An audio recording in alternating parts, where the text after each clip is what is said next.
Hello fellow Christian fiction book lovers, welcome to another video.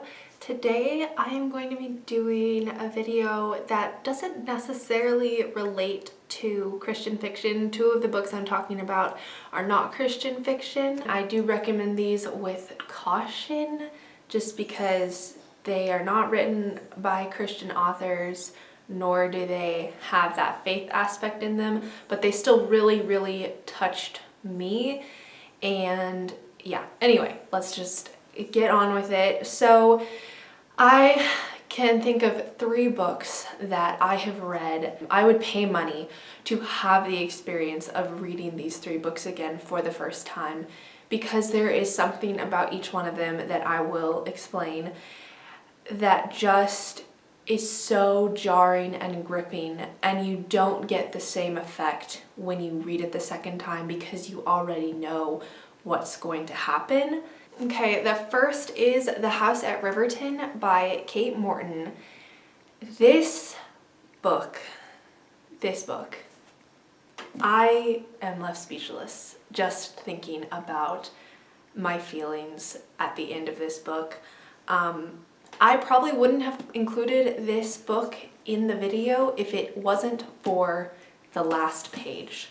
I'm not even joking. The last page of this book literally left me sitting and just staring at a wall for I don't even know how long. It was like as I sat there just soaking up what had just happened in this thick book. All of the puzzle pieces just started connecting, and little things that happen in the book all started making sense, and they seem so irrelevant at the time when you read them, but when you think about it after the fact, you realize that was a major part of the plot. And this book really goes to show, and this is going to sound dramatic, but maybe it is a little bit. This book really goes to show that one lie or one deception can change the entire trajectory of multiple lives, not just your own. That, after a lot of post-reflection, I didn't get that right away, but after some post-reflection, even kind of recently, that has really struck me about this book, is that this one decision, just literally, this book wouldn't exist if the main character had not done one thing. And the way this story is told as well, it's not so much about the narrator of the novel, it is about the lives that she is interacting with. And you don't think she has an effect on these lives until you get to the end of the book and realize that if she hadn't said this one thing, this book wouldn't even exist. Which obviously it would exist because it was created by Kate Morton, but you know what I mean.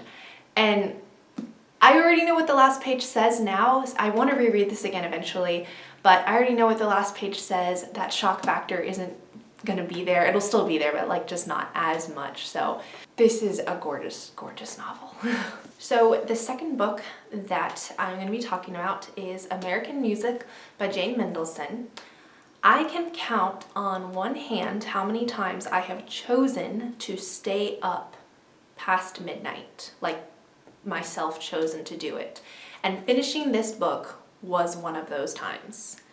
I could not put this down. I don't think I realized it was past midnight, until after I finished this book. I was like, oh my gosh, I really stayed up that late. And it was so worth it. I was not even tired. This book is a compilation of 4 or 5 different storylines that are all explored through this one man who, I think he's he's an Iraq War veteran who's severely wounded, and he goes to, I think it's massage therapy, basically through his therapist helping him heal. These stories come out of him, and we come to learn how they all weave together and connect, and it is a beautiful exploration of humanity through the ages and how someone who lived 100, 200, however many years ago is not that different from any other person you cross on the street. Again, these are kind of messages that I've gotten out of it. They're not explicitly stated in the book. I really want to read this book again and take time, not read it in less than 24 hours, just take time to really explore each individual story and kind of map them together in my brain, how they all connect a little bit better. One thing I will say is that it's a bit confusing to understand how it all fits together at first, but part of that confusion and then the like clearing of the cloudiness is just something that you only get one time, and that's why the initial read of this book just struck me so much.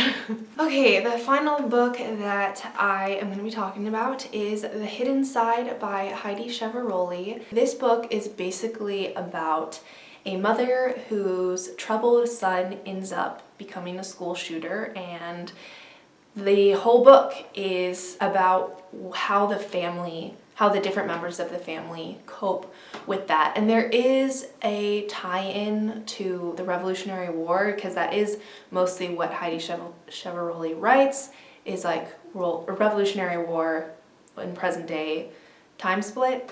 I found the modern day story is mostly what I remember when I think about this book.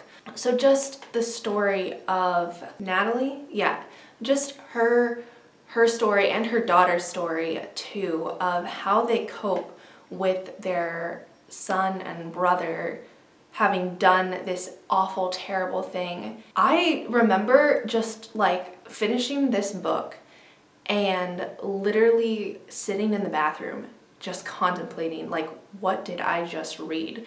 It was so captivating and so gripping. It just like, it's writing that goes into a place that you never even thought to go into, exploring these thoughts and how can you still love someone even though they did something so awful. And it was a lot to handle. This book, honestly, all of these books could be very triggering for people, but this book in specifically. Okay, so these 3 books are books that I would love to read again for the first time. I would like literally pay money to read these again for the first time. So that is the video. I know it was only 3 books. I really did look at all my shelves, and these are the 3 that I can genuinely say, like, there is nothing like the first time experience of reading these books. And honestly, it's the shock factor that grabs you with each of them,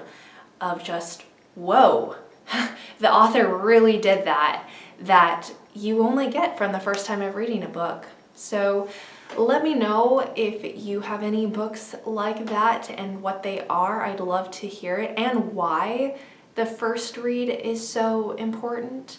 But anyway, thank you so much for watching this video. If you enjoyed it, go ahead and give it a like, and if you want to see more videos like this, go ahead and subscribe, and I will see you Friday for whatever video that is. Until then, bye!